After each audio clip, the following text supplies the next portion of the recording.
Welcome to the Cross-Border Tax and Financial Planning Podcast with Phil Hogan, where we discuss, demystify, and help break down cross-border issues. Now, here's your host, Phil Hogan.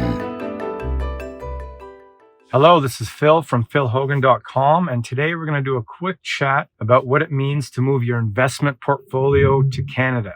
So this will be a chat about what it might look like if you're thinking of moving to Canada with an investment portfolio. We're not going to get too deep into the planning of moving to Canada, but really just maybe the mechanics of what it means to move an investment portfolio to Canada from the US. So, simple example, let's say you have a couple living in the US that are thinking of moving to Canada in a particular year with one investment portfolio. Let's say the couple really just has one investment portfolio that's not registered. So no IRAs, no Roth IRAs, no 401ks, just a regular investment account. And for purposes of simplicity, let's just say that the only thing in the portfolio, and obviously in most cases, individuals will have many positions in a portfolio, but just for purposes of this conversation, let's just say that they have one position, and let's just say they have a position in Apple stock. Their original cost basis in the stock is $100,000, and let's say now the fair market value of the stock is $500,000. So they purchased stock for $100,000. Now it's worth $500,000, and they're thinking of moving to Canada. So what does that look like? So as most of you know, U.S. citizens moving to Canada, and let's assume the couple are U.S. citizens. U.S. citizens moving to Canada will be required to file both Canadian and U.S. returns. So regardless of where they live in the world, they'll file U.S. returns and report their income to the U.S. government. So they're filing both U.S. and Canadian returns. So what happens to the stock portfolio? So for U.S. purposes, most things remain the same. So what you'll find is the cost basis of the investments will not change for U.S. purposes. But what happens when you cross the border for Canadian purposes and you become a Canadian resident, your cost basis in your investments for Canadian purposes will get bumped or changed to fair market value. So what does that mean? The reason this rule is in place is to ensure that new Canadian residents are not taxed on any accrued gains that they earned before they became a resident of Canada. So this couple in particular, they bought Apple stock at $100,000. Now that's worth $500,000. And if they moved to Canada and they sold that position right away, it wouldn't make a lot of sense that they would have a $400,000 capital gain for Canadian purposes when they weren't a resident, when they accrued that gain. So the way the tax rules work for Canadian purposes, when you become a Canadian resident, you're not going to be taxed on that $400,000. And the way they do that, they simply just adjust your cost basis from, in this case, $100,000 up to $500,000. So if you were to move to Canada, sell your Apple stock right away, your fair market value or your proceeds would be $500,000 minus costs, which is now for Canadian purposes $500,000. So we bumped the cost from $100,000 up to $500,000. So your gain is zero. Your U.S. gain is still going to be the $500,000 minus the $100,000 cost basis for $400,000.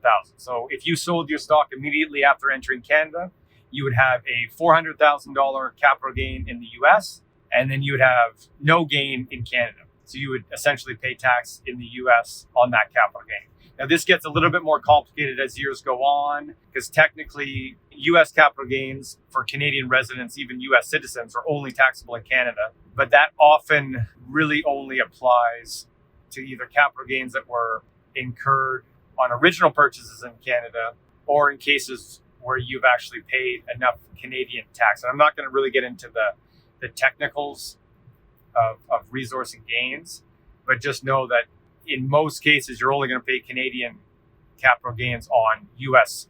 stock sales. But for purposes of this discussion, when individuals move to Canada, those rules are a little bit different, especially in the first couple of years. So to recap, when we're looking at a portfolio that's being moved up from the US to Canada, we have to remember that we're adjusting cost base on the Canadian side every time.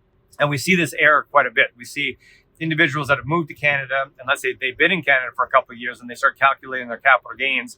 What they find is when they're doing the calculation, or maybe somebody's doing the calculation for them, they're just using the US cost basis without doing that bump upon entry, which can actually result in a lot of additional tax unnecessarily. because our capital gains rate in Canada is actually higher than the US. So you might pay a bunch of capital gains tax on US securities when you really don't need to or shouldn't have to. Yeah, so a quick recap. So when we moved to Canada from the US, the cost base in our US portfolios is adjusted to fair market value. And although we're not going to get into a lot of planning on moving US investments to Canada, just note that what you'll find too is before you move, a lot of the planning relates to looking at the investments and where the assets currently, where you might sell some of these investments before moving to Canada to ensure that, let's say, some of these losses don't turn into gains for Canadian purposes. So let's talk about that a little bit. What can happen, and this happens often. We see this often where you might have a position that's in a loss position. So let's use that same example where you bought Apple for $100,000. Now it's worth $80,000. So now you move to Canada. And let's say over a couple months, Apple stock now maybe moves back up to $90,000. So for Canadian purposes, when you entered, your cost base is the $80,000 fair market value when you entered. The stock's moved up to $90,000. So for Canadian purposes, you have a $10,000 gain. But for US purposes, your original cost stayed the same. It was still $100,000. And even though it's moved up, you're still in a loss position at $90,000. So you have a $10,000 loss for US purposes, but really a $10,000 gain for Canadian purposes. So in most clients' heads, they're underwater in that position. It feels really strange to have a Canadian gain on a position that they feel like they're underwater in. And essentially they are underwater in that position. So, that's just to really underline how important it is to plan for some of these securities so you don't run into that situation. And we've seen situations where clients might be really underwater in some stocks. They moved to Canada and they've gone up quite a bit in, let's say, months or even years after they enter Canada, with still being in a loss position and a loss position overall in the US. So I think we'll leave it there. Just really wanted to run through what it looks like when you move investments, or not even move investments, but when you move to Canada from the US, and what happens to those investments with relation to cost bases and then future gains. So make sure you check out philhogan.com for future updates to the podcast and any new articles, and we'll see you back on here in a little bit. Thanks.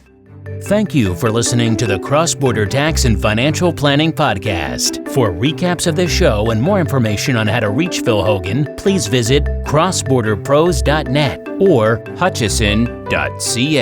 Please note that the information contained in this podcast is for educational purposes only and should not be constituted as professional advice.